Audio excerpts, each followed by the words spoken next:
Our sermon text this morning is from the Gospel according to John, chapter 11, verses 32 to 53. Listen now for the word of the Lord.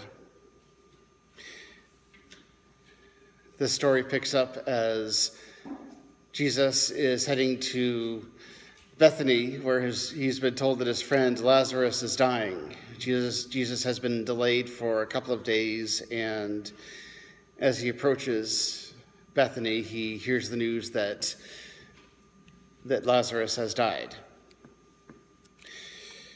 When Mary came where Jesus was and saw him, she knelt at his feet and said to him, "Lord, if you had been here, my brother would not have died."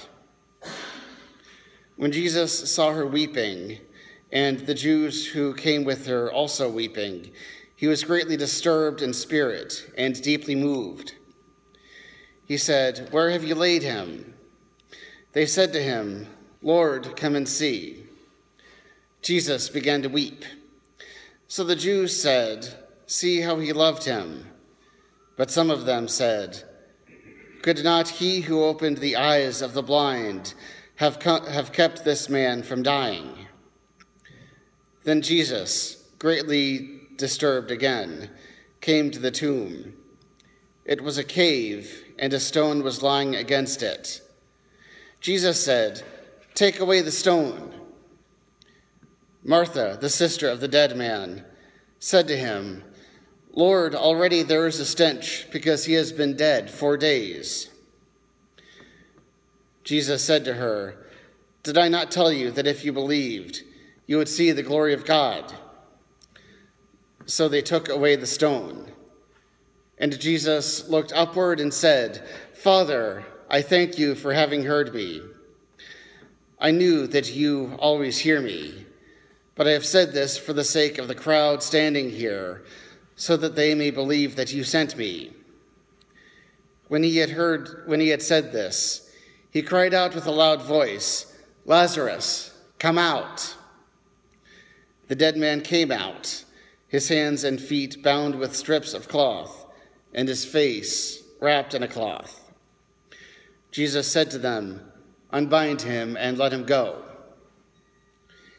Many of the Jews, therefore, who had come with Mary and had seen what Jesus did, believed in him. But some of them went to the Pharisees and told them what he had done. So the chief priests and the Pharisees called a meeting of the council and said, "What are we to do? This man is performing many signs. If we let him go on like this, everyone will believe in him, and the Romans will come and destroy both our holy place and our nation." But one of them, Caiaphas, who was the high priest that year, said to them, "You know nothing at all. You do not understand that it is better for you to have one man die for the people than to have the whole nation destroyed." He did not say this on his own, but being high priest that year, he prophesied that Jesus was about to die for the nation, and not for the nation only, but to gather into one the dispersed children of God. So from that day on, they planned to put him to death.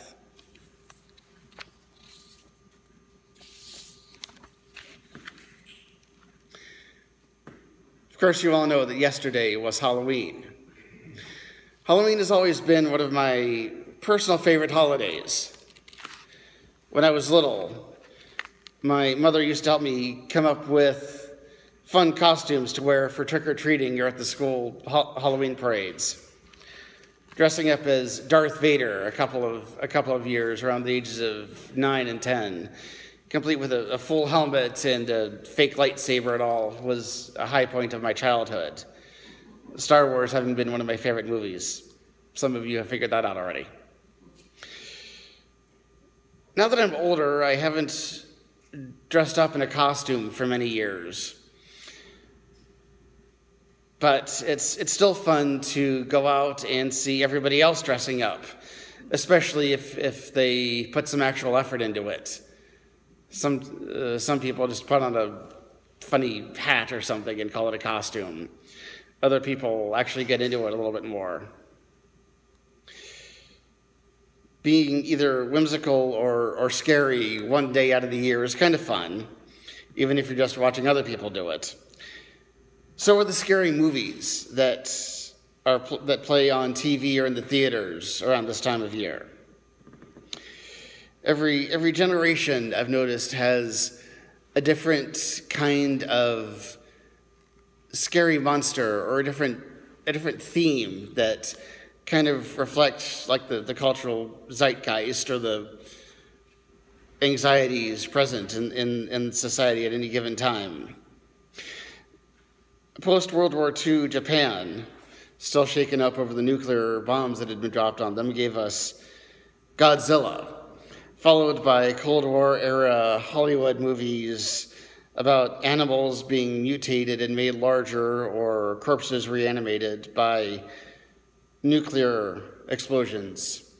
This was, of course, based largely on Cold War-era fears about nuclear holocausts.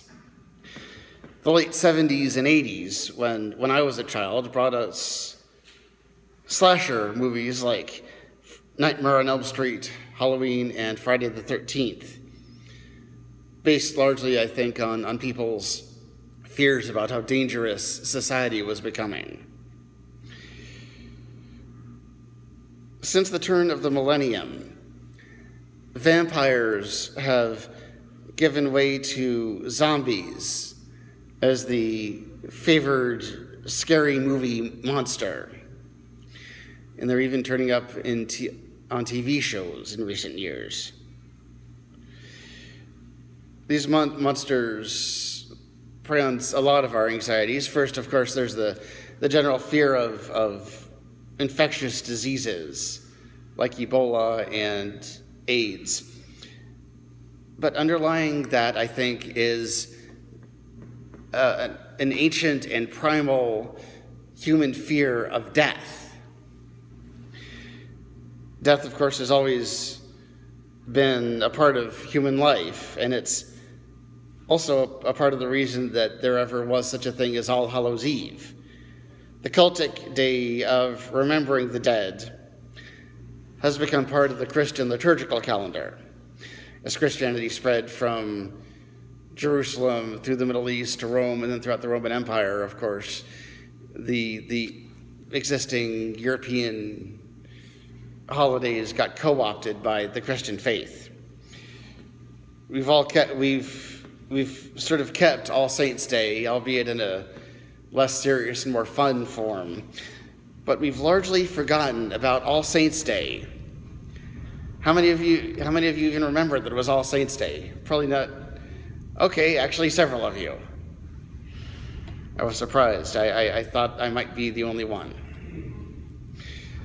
All Saints' Day kind of never really caught on very much with the Protestants, largely because saints and talking about the dead are kind of perceived as like a Catholic thing. We Protestants don't talk about the saints as much, so All Saints' Day really isn't generally emphasized. But the reformers like Martin Luther and John Calvin didn't really throw out the idea of sainthood. They extended it to include everyone who has faith in Christ. As for All Saints' Day, it's a day to talk about the dead and death, but it's also a day to talk about those who have inspired our faith, and to talk about death, remembering that death is a part of life, and that the God who became one of us has shared even in our mortality. Lazarus is one of those biblical characters whose name is probably more widely known than the actual story that he shows up in. His name is used as sort of shorthand for someone dying and rising from the grave. But there's more to the story than that. Lazarus and his sisters, Mary and Martha, who appear in a couple of other stories in John's Gospel, live in Bethany near Jerusalem. There's at least one other story in the Gospel, in John's Gospel, where Jesus is actually staying and having dinner at Mary and Martha's house. It's apparent that Mary and Martha and Lazarus are close friends of Jesus and his disciples that travel with him. Apparently this family is close friends with Jesus and his group, and they're kind of supporters. I guess that Jesus and company stay over sometimes as they're traveling through. Jesus had received the news a few days previous to this story that Lazarus was ill. Obviously, a bunch of people expected him, based on the miracles he'd been performing, to show up in time to stop Lazarus from dying. There's almost a sense of, what's the point of having this miracle worker around if he's going to let Lazarus die? But the disciples were skeptical about Jesus coming because the last time he'd been in Jerusalem, the authorities had threatened to stone him. By the time Jesus shows up in today's story, Lazarus has already died 4 days previously. Martha comes out to meet Jesus first, saying, "Lord, if you had been here, my brother would not have died. But even now I know that God will give you whatever you ask of him." Mary reiterates that sentiment, at least the part about if Jesus had been there, Lazarus wouldn't have died. There's a sense of blaming. They believe that Jesus could have stopped Lazarus from dying. And I think they're asking, Jesus, where were you? Lazarus didn't have to be dead if he'd been here. And I think a lot of us can sympathize with that. Anytime something goes wrong, anytime we're in a crisis and we feel God is absent, I've admit to periodically finding myself saying, Jesus, where were you?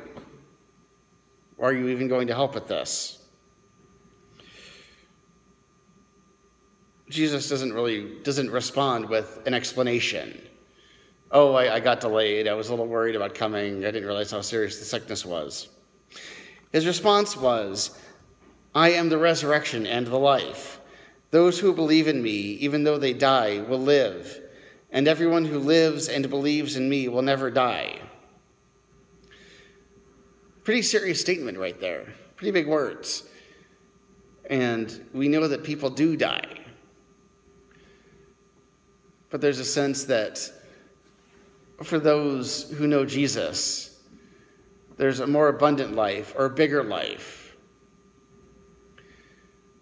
that they receive. Jesus is the resurrection and the life. Jesus shows his power to raise us from the dead. And he shows us that he offers a better life to come.